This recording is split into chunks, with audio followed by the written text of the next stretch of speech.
Godzilla vs. Hedorah, released in 1971, and this is the start of hopefully many TikTok formatted videos I do about Godzilla, because Godzilla has been one of my lifelong passions since I was practically a baby. I've been a die-hard fan all my life, and it's continued to be one of my greatest loves into adulthood.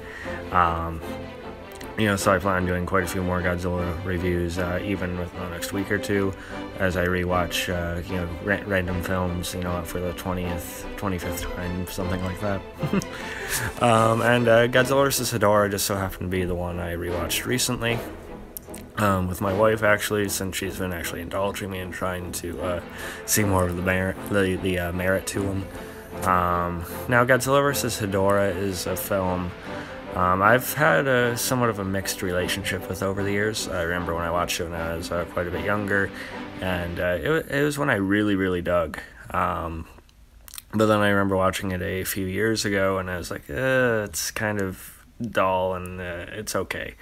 And watching it now, I really actually, quite like it again. It's probably, or at least possibly, my favorite Showa era film.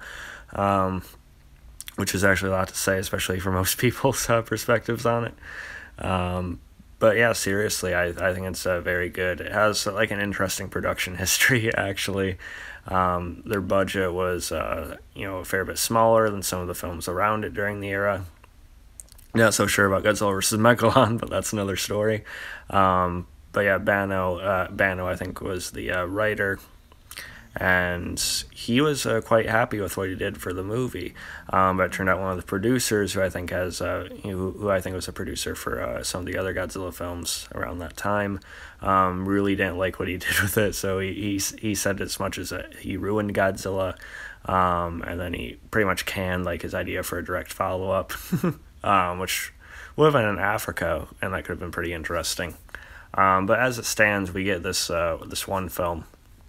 And Hedorah has, before we move on to the film itself, Bano did pass away, I believe, in 2017, but he did manage to get the last laugh, because I believe he actually got to do some work on a couple of the MonsterVerse films, the 2014 Godzilla and King of the Monsters, before he had passed away.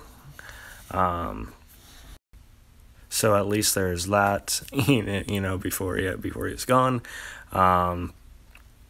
I don't know, shit ton necessarily about that situation, so I could be wrong about some of that, but still, nonetheless, it's interesting. And Hedorah has always been a fairly overlooked foe of Godzilla's, a fairly overlooked kaiju in general. For like really dedicated Godzilla fans, Hedorah is a pretty well-regarded monster, like a cult favorite, really. And he's only really had 2 appearances, this film and, Godzilla Final Wars in the mid-2000s, which, kind of, downplayed him quite a bit, even though I love that movie. And then there was the short they did a handful of years ago, too, which is nice, gave him a little bit of respect with that. Hedorah is... I think he's honestly one of the most powerful, especially with the Showa era, for monsters that faced Godzilla.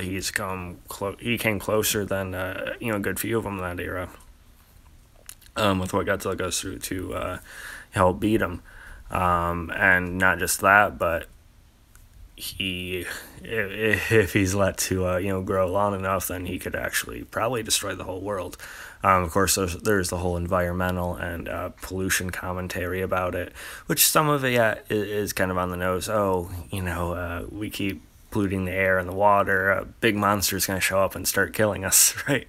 But nonetheless, there's some serious touches to it. With some of what the doctor's working on as well, and there's just a lot of course, Toho, as always, with their monster films, a lot of details to the miniatures and the water and stuff like that, I thought were pretty good. And just Hedorah himself is kind of a cool design. I really have always liked it. The whole sludge, muck type monster aspect of him. Literally, anything Godzilla actually tries to do to him is pretty much hurting himself in the process. His eye gets, pretty badly hurt. and his face partially burned, and Godzilla's hands are like almost burned to the bone at one point. So really, and Godzilla's even trapped in like a sludge pit Hedorah makes at one point. So it's really, yeah, he goes through a crap ton in this movie. I think it was one of his most difficult battles of the initial era. And with that, it's kind of interesting because with that, all that being said, humans do make that electrical, grid wall, wherever they call it. But really, Hedorah cannot be hurt by any like usual conventional means. So really, if it wasn't for the particular scientist and the doctor in this movie, they probably wouldn't have beaten Hedorah. Along with, of course, Godzilla's acceleration of all that. So really, just establishing Hedorah as a threat, and yet so many people still overlook him. But yeah, anyway, despite like a lesser budget than some films, like I said, the miniatures are really well detailed. I know some people had problems with like the club scenes in this, but to me that just shows they were quick scenes. They're a little cheesy, some of the music, but I actually don't mind the music, and then the score itself in the film I actually like quite a bit. It's a little like hokey, sure, at times, but I like the beat of it and how it carries on into the last few shots of the movie. And speaking of, touching on the club stuff, is where I see some of the most direct violence on humans we get in the franchise, especially the Showa era, both at and around those club scenes and throughout the city, because we see like humans literally like burned to bone and just tossed through sludge and dead and everything like that. So it's a little more direct than a lot of Godzilla films, especially around this time when a lot of them were, verging on more kid-friendly. So that makes it a little darker and sort of gives you like a seedy feeling throughout the movie. There's even a shot of a cat in sludge. I think the kitty's okay, though. The Godzilla suit itself, it's decent. I don't think it's the best from the era, but, it looks pretty similar to a couple movies around it.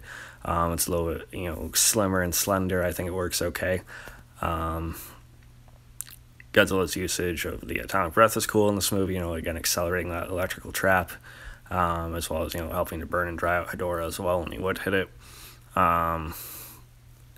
So yeah, I honestly really do have a soft spot for this movie. It might be my favorite Showa era film rewatching it again. We'll see where it sits in a few more years, but I'm pretty certain it's a very good and underrated, overlooked film in the franchise. So please let me know you guys thought about Godzilla vs. Hedorah. Like I said, I'll be reviewing more soon. I recently rewatched Godzilla vs. Mechagodzilla and Terror of Mechagodzilla, so I might touch on those, as well as King of the Monsters, the MonsterVerse film, which is one I really, really adore. So yeah, and I'll just keep going as I give them another look throughout. Peace.